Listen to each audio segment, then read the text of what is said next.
சுவாமியே சரணமையப்பா. வருகின்ற வெள்ளிக்கிழமை 6/12/2024 வெள்ளிக்கிழமை அன்று 3 குழந்தை கன்னிச்சாமிகள் பூசை நடைபெறுகிறது. இடம் நம் சோமனூர் கேஆர்மில் ரோடு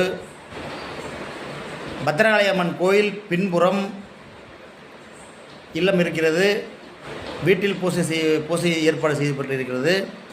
அது செய்யம் சபரிமலை யாத்திரை குழு அவர்களுக்கும் சாமிகளுக்கும் சபரிவாசன் குரூப் சாமிகளுக்கும் கருமத்தம்பட்டி உதயான் பஜனை குழு அவர்களுக்கும்